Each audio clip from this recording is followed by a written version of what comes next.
It's the new Jennifer's Angels podcast. This episode is Sheltering Angels Sandra Garcia. I'm Juliana Puentes, this week's co-host. If you listened to the introduction episode, you know me already. Anyway, I'm a Loretto High School senior and I'm 18 years old. Yes, and I'm sure everyone has listened to the amazing introduction episode, but just in case you were under a rock and missed it, I'm Aaron Setliff, the Division Chief for the Protective Order Unit at the County Attorney's Office. So, Juliana, it's really cool to see you. I wrote in the script something else that I was going to talk to you about going to Virginia, but I hear you're somewhere cool right now. Where are you? Somewhere cool right now. I'm currently in New York. I'm attending this event with my school right now. So we're basically representing one of the sections that Loretto sisters have to offer in their education program. So our school, Loretto Academy at the UN. We've been able to connect with other Loretto schools like St. Mary's and Nerick's Hall today. It's been really cool. We've been going to a lot of sessions and learning about a lot of different things, specifically women and girls issues. So it's been really informative. Are you literally at the UN right now, the one on TV? Um, sort of. So we were there earlier, but shout out Sister Beth. She lent me her office, so this is where I'm at. So this is the church center branch of the UN. So she was very kind to lend me her keys right now because we were at a restaurant. Wow. Wow. Yeah. So let's get to our guest, if that's okay with you, Juliana. Our guest is Sandra Nevares Garcia. She's a second generational Pasoan, married for 28 years. She was married as a child bride and the proud mother of two boys. She currently serves as the executive director at the Center Against Sexual and Family Violence. We'll call it CASFV the rest of the time because that's a mouthful. But she's a first generation college graduate. She earned her Bachelor of Arts in Criminal Justice with a minor in psychology from UTEP. And later she obtained a master's degree in Victim Services Management from Sam Houston State University in December of 2020. That's how much later. For more than 23 years, Sandra has helped women, children, and men impacted by family violence and sexual assault at CASFV. She began as a victim advocate, providing crisis intervention, leading support groups, assisting clients with safety planning and legal options, and a million other honeydews. And she worked her way all the way through the agency to eventually take the helm as the executive director. She also serves as a board member of the statewide coalition of domestic violence programs called the Texas Council on Family Violence. That's where I used to work. Leadership skills, she's got them. Compassion, check. Smarts, in spades. Welcome, Sandra. Thank you, Aaron. It's a pleasure to be here with you guys. We were just talking. If I don't see you once a day via Zoom or some other way, I don't know what to do with myself. It hasn't been a day. The day has not been completed without that interaction. That's totally true. So you look really good, and I'm glad to introduce you to my friend Juliana. It's a pleasure and an honor to be here with you today, Juliana. Oh my gosh, it's great to meet you. You guys are so cute. So, this is where my official co host duties begin. I get to ask you the first couple of questions. So, let's begin with who are you? I'm an advocate. I'm obviously a wife, as you heard from my intro. I am a proud mom of two adult boys, right? I keep saying my kids, and people think they're little, but they're not. They're 23 and 27. So they're on the adult side. I'm extremely passionate about the work that we do here at the center. I'm definitely a half glass full kind of person. I very much believe in looking at the positive. I feel that, there's more than enough negative to go on in the world, but I like to focus on the positive and err on the side of caution when thinking about individuals and what they're doing and why they're doing those particular things. I'm also a huge advocate for empowering women, right? I believe that transparency is really the key when working with our coworkers, with our families. Anything that I know, I try to, transfer that right over to our teams because I want to make sure that they're just as strong and know the information that is needed to be able to move forward and provide resources to our individuals. But my biggest, I think, reward or something that I think really drives me is to be able to have the opportunity and the honor to work with our clients on a daily basis and see them overcome like some horrific challenges, right? That oftentimes seem pretty bleak, but they're able to move past those. Hey, co-host, is it okay if I ask a follow-up question? You go for it. So you've been a mama of two boys. And our last guest was Principal Tovar at Loretto. And she talked about being the mom of two boys, but having about, I don't know how many kids are at Loretto, but a bunch of daughters through that circumstance. And it strikes me that you predominantly you help men and boys as well when they've experienced violence. But I wonder about your motherhood of boys and comparing it with working with a predominantly women in your life. I think that it's interesting that it's the work's kind of transpired without having, not that we haven't had conversations about, what we do. Obviously, they've grown up as I started in 2000, took a break. So my oldest son was 2 when I was first working here. And so I think that that kind of transpires over into the how you bring up that individual, right? The focus is always around respect, boundaries. Doesn't mean we always get it perfect, right? Doesn't mean that, we haven't had our faux pas in terms of like discussions, but I think that it's very much ingrained in them, the work that I do, how they impact like their environment, especially when maybe they're in conversations with friends and it's a conversation that's not necessarily respectful of women, right? They've learned to choose their friends kind of along those same lines. And it's interesting because although I don't have conversations necessarily where I'm like, okay, come on, boys, let's all sit down and talk about, respecting and boundaries and all those kind of things. But organically, those conversations have kind of just happened with their friends, and they seem to have had like a core group of friends that they've kept throughout their lives, and they're very like minded. And the ones that weren't kind of have dwindled off. I love your answers. I think they're really insightful, and I really like to see, that you're expressing this whole ideal of respecting others and this shared love for each other. So I'm curious to know, were these reasons for you to get into the line of work that you're currently in? My major is criminal justice. So growing up, and it was just one of those things that was easy for me. Like I really liked it. And so I just ended up being my major, right? It wasn't, I can't tell you that I was super clear on what I wanted to be when I grew up, which is hence why I received my master's so late in, in my life, I guess. But what I did realize when I started working here is that it's almost like a trait of mine. And what I mean by that is I had a good friend in high school that had a child with her boyfriend, in high school. She lived with me on and off for a period of time. He wasn't the most, I mean, it wasn't a great relationship, right? They were young. Here, he had some family life issues that he was already dealing with. And then later on, I also had another friend that we would kind of, she would stay with me for periods of time. And then when I first came to interview, again, not knowing what I was applying for, because literally it just said advocate, like we're looking for an advocate, apply here. And so went in, applied, and then saw these typical pictures of domestic violence posters, if you will, like the one with the coffin and the flowers on top of it, the picture of the female with the purple eye. And so I was like, oh, okay. And so when they started to ask me questions about, do you know anyone or have you like why here? Right. I realized that it's kind of like I've been doing it since I was younger, like innately.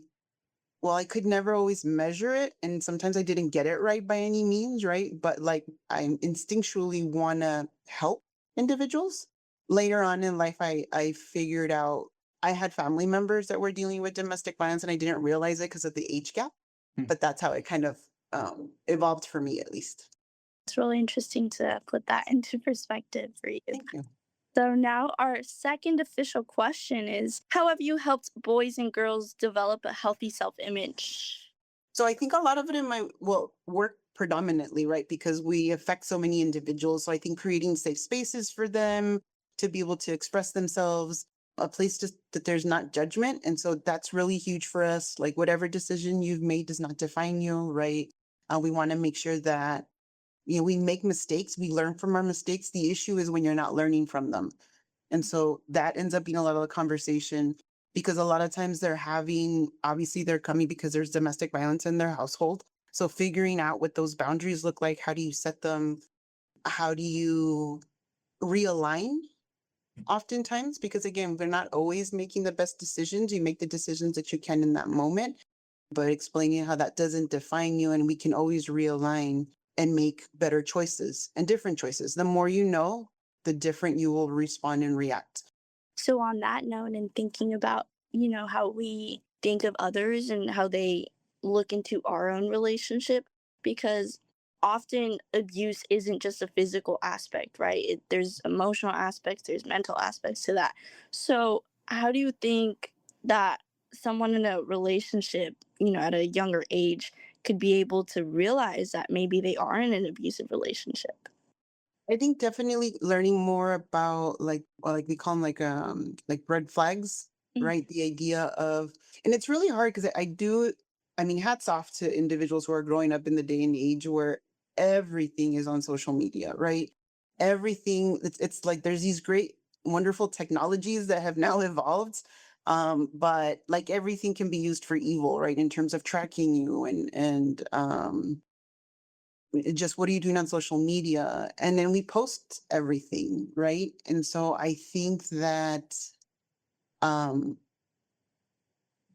when you're feeling that you're being limited, you as an individual, right, like you're not participating with either extracurricular activities, your friends, you're changing the way you dress, you're having to feel that you're reporting, to your boyfriend or whatnot, you're starting to question yourself, right? And I think you can see it, and I'm sure that we've all had that one individual friend or acquaintance that we know, and we see that their behaviors are kind of changing, and you can kind of see it's almost like you can see it, and it's interesting how they can't. And if it were to happen to you, you sometimes don't see it as immediately either, right? Mhm. So I think that the important part is for, and this is the difficult part, is for people to have honest conversations with each other, right? Like, I'm concerned, these are the things Mm. that I'm seeing. And I think oftentimes or sometimes people get offended by that. And so I often hear that, well, I don't want to say anything because what if they stop talking to me, or what if they um saying I'm butting in. And so kind of learning how to convey the concern without being judgmental of the relationship.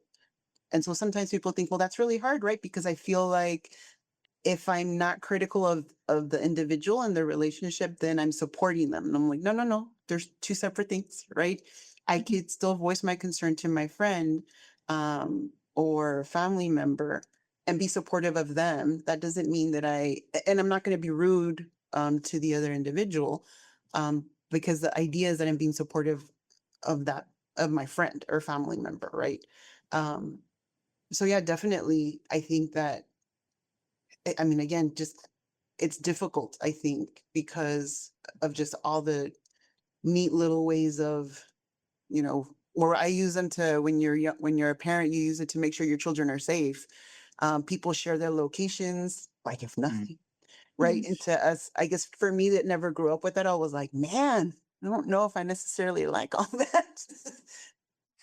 So it is definitely challenging, but there's definitely, little red flags. And you guys, the thing is that young adults know it. Mhm. Mm. Like, it's not something that like we have like this magic lingo or, definitions.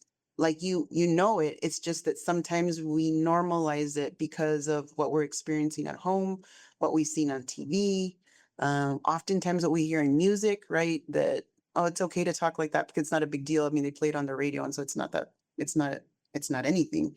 And so unfortunately, as a society, we've kind of are causing our own demise in certain areas. Well, and I think, Sandra, you've gotten to what I wanted to have a brief conversation, maybe not brief, but a conversation about this concept of prevention. So, a lot of what you described is in the intervention phase. Violence has happened or bad behavior has already happened, and now what do we do about it? And that's your business, right? You're offering shelter to people every day that saves their lives, and so that's super important. It's the work that I do, and protective orders is the work that the criminal justice system does.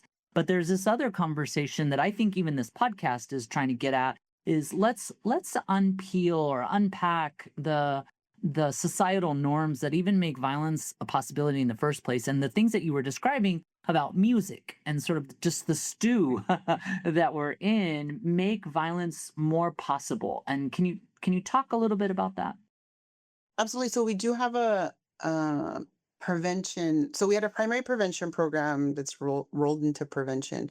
where we actually had gone into Cathedral, Loretto. There was a class of Loretto that we were teaching, and then we went into a high school in the Northeast. And so it's very much, it was a whole curriculum doing exactly that, like talking about and pulling apart of like, where do you get your concepts of a relationship, right? What does that look like? Listening to even really popular songs. Every time I heard a song down the hallway, because he was down the hallway from me, I was like, oh Lord, what is this song saying? All right. I'm very much just like beats. Like there's certain songs that I'm attracted to just because of the way they sound, but I don't pay attention always to the language, which is a bad thing. And then they realize, what did they say? And I was like, but they play that on the radio. And he's like, bad, Sandra. And I'm like, I'll delete it from my playlist. But it's interesting because I think we don't notice it, right? And so the idea of we do this gender box exercise, right? So like, what do you typically think of a male or a female? What are the acceptable words that you use to describe someone? And then the opposite, what happens when someone doesn't fit inside that box? What are the Mhm. words you use to describe? And you quickly figure out, I mean, well, there's scrutiny of both genders, but the scrutiny of a female is like leaps and bounds in difference of a male. And I will tell you the most impactful thing, I think, because I'd always ask after they finished, and specifically I asked after Loretto and after Cathedral, because that's what we had started. What did they say at the end of the sessions, right? Like the whole course. What was their takeaway? And for I think the Loretto group was very much about like all the work that still needs to be done, right? We need to be prepared, we need to empower their women, we need to get information out. The work is not done, even though we're in 2020, whatever it was when I first asked. For the Cathedral class, I found it really interesting. They told me a bunch of different things, right? But one of the things that they said that one of the gentlemen said there is, I'm glad I'm not a girl because I don't know if I could deal with, like, that's a lot. I'm so glad. And I was all, right? Because I think it really kind of opens your eyes to like all we're faced with on a daily basis. I mean, we're getting it, even advertisements, like still images, the way females are portrayed in it. Like it's giving us an image of um not what a healthy relationship is, right? Like how women should be treated, what intimacy might look like it's just this whole range that we just walk by and we just accept it because that's what we've seen, right? And we think, oh, it's not that important because it's just an image, right? It's not doing anything. Well, it is. It's being ingrained in how we perceive relationships and one another. So yeah. So, full disclosure, in season 2, which I've already planned out, we're gonna incorporate Cathedral Boys as a co-host also, and so I think it'll be a very good conversation to look back at what you're talking about. And I agree, the whole box and the gender box that people get put into, it's a lot of the work that a guy named Ted Bunch has done at the national level, working with the NFL and others, and he calls it the man box. And so, I agree, women bear a disproportionate negative experience as a result of gendered behavior or required gendered behavior, but men also get put in that box and they don't get a and it doesn't fully express who that person is a long story short. Is That's my point of view. I got an editorial in. Okay, but here's my here's my opportunity to turn the tables on my co-host and ask her a question. And I know you already answered this question in our first episode, but so I wonder if you can tease it out a little bit more or offer a different response. So the question is, Juliana, um, tell me what challenges have you had in developing a healthy self image? Okay, so last time I did talk a little bit about comparison, Hmm. and so this week I will say that creating a healthy self-image has also come with roadblocks of I guess sometimes it's still kind of an aspect of comparison if I think about it, but for me it's kind of just like putting myself in the shoes of other girls. So not necessarily just like, oh, like what would they think of me if like I did that, or um they have this and I have that, but on a physical aspect, but also when we think about, well, this might be a little silly because I'm at the UN, right? So I'm thinking like more globally, but when we think a lot about how I'm a girl that goes to an all girls school. And recently, there was a bombing at an all girls school in Iran, right? So for me, creating a healthy self image in those aspects, it's really sad because I'm someone that gets the privilege to go to school every day. I'm someone that has education available to her who doesn't have to fight for her life or it doesn't cost her life. So I think sometimes putting into perspective how blessed we are and how privileged we are can be almost a little depressing, because I mean it's an amazing thing and I'm absolutely really grateful, but it's really hard to see that other girls don't have that opportunity. So sometimes I do kind of find myself wondering like, oh no, like like, am I worth this? Because am I taking advantage of this kind of opportunity? Because, we hear stories like Malala, she's done so much with her education. And I'm really glad to have Miss Sandra Garcia here today and you as well, Aaron, because I want to be a lawyer one day. And one of the laws I'm hoping to practice or looking at practicing is, in fact, domestic violence. So, getting these kinds of opportunities to be able to look into what my career would be like really puts things into perspective and again creates this whole questioning of my self image. And if I'm able to do all these amazing things that I'm looking forward to. So, have I got a clerkship or an internship for you? I bet Sandra can say the same I was things. about to say. See a few on our list for sure. Of course, she's gonna be at Harvard or somewhere. I don't know where she's going, but she's gonna be She'll somewhere. come home in the summer, Aaron. There She'll you come go. home in the summer. Mhm. Okay, so moving on to my last and third official question for you, Miss Garcia, is if you could wave a magic wand, how would you help all girls and boys as they grow up to participate in healthy relationships? So before you answer, I'm gonna let you think on that a little bit, but I'm gonna speak a little bit on that subject. I think putting into consideration what we're talking about in your guys' line of work, right? These abusive relationships, I would say that I think for sure being educated on what an abusive relationship looks like and the different aspects that it Mm, can be, especially because of the drasticness that some cases do get to. And, Mhm. not to like dog on you guys or anything, this is just how our government system works. But a lot of abuse cases don't end up, going very well for people that face this. And the justice system doesn't have those kinds of resources in which people can deal with what they're going through.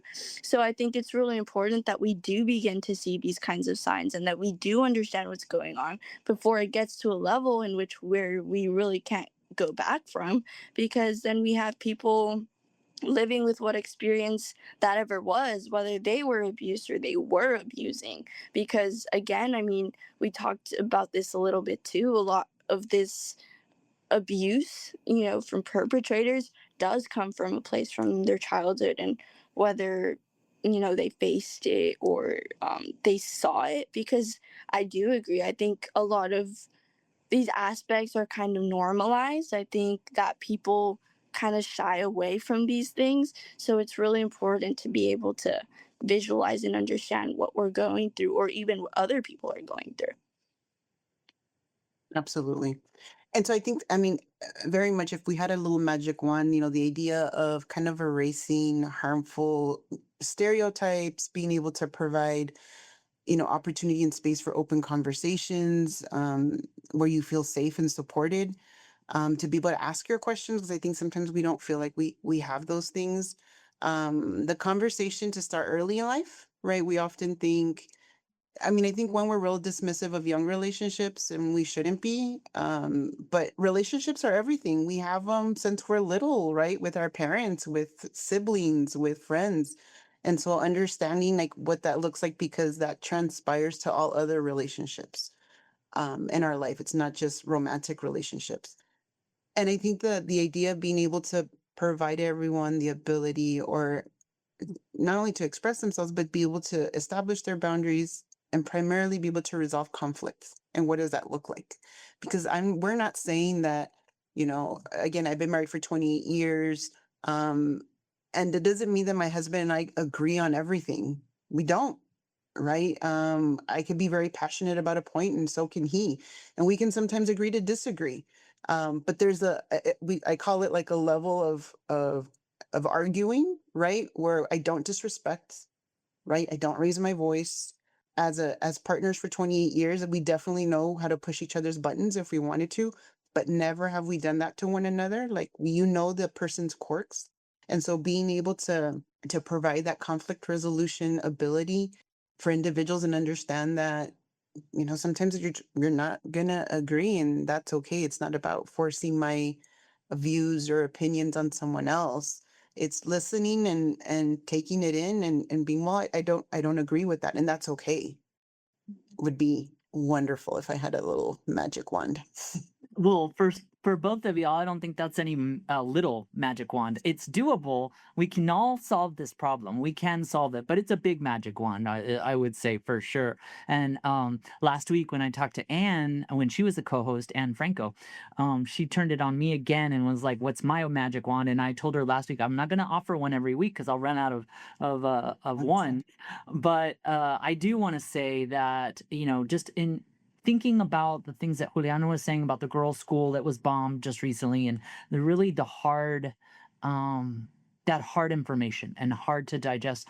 If I had a magic wand, another magic wand, I would wave it and look at justice, at equity, and described in a variety, social, racial, gender-based. Like, I think gender-based violence comes in large part because people are feeling inequity in their own lives and try and get a one up on another person, maybe their intimate partner. So that'd be my magic wand. But hey, Sandra, we kept you so late past work time. She's like, I'm always here till 7, so get over it, Aaron. But we really, really appreciated getting to talk with you.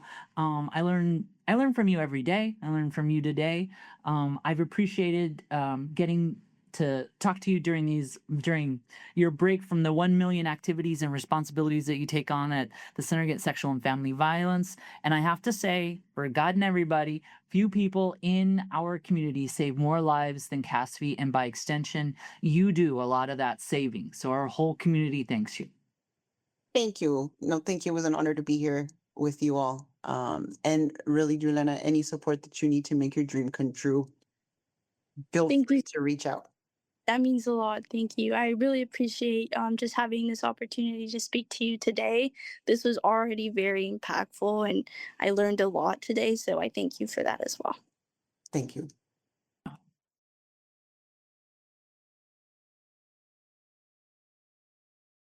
Hi, my name is Laura Rivera Escobar, and I am an angel on the street. I go to Loreto Academy, and I am a senior in high school.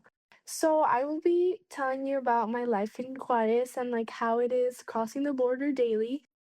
I've lived since in Juarez since 2018, and my whole family is from over here. So basically, I just go to El Paso for school, and it is a hassle waking up early every day. I am also a swimmer on the Laredo swim team, so waking up early at 4:30 a.m. for morning practice is definitely very hard, and it does become part of like my routine, and it does create discipline for me. I learn how to manage my time wisely, and I can compare my like difference in like time schedules and everything to my friends. I can say I'm one of the few girls that like does this every morning, and it is it for some people it seems like a culture shock trying to be from one place to another, and like the international border is like very confusing, like going back and forth for some people. They're like, wow, how do you do that? Well, my parents, like, they take me back and forth, thankfully, but it is a whole routine because you it's different lives. Like I sleep in Juarez, but I study in El Paso, and like I have friends on both places, so I have things on both places. And thankfully, we have a place to stay in El Paso, if anything. And it did. I really enjoy living in Juarez because it's very like lively. The people here are super nice and comforting. They're super open. Um, to people, and I think the El Paso people are also very open arms, and I love the community that like both like places have, because it really makes who I am. I'm also like super blessed to learn how to speak Spanish and English very fluently, and I also enjoy having both traditions from Mexico and the United States, and I can take those both traditions and have them in like my own family, in my own household, and teaching my parents things that I learned from the US, and bringing them back home, and just having the opportunity that a lot of kids may not have of like studying in the United States while living in Mexico. Anything else you want to add, Vera? A special thanks to Jennifer Ann's group for supporting this project. Want to know more about the amazing teen dating violence prevention work that Jennifer Ann's group does? Head to jenniferann.org to find out more, and then follow them on Facebook and Instagram.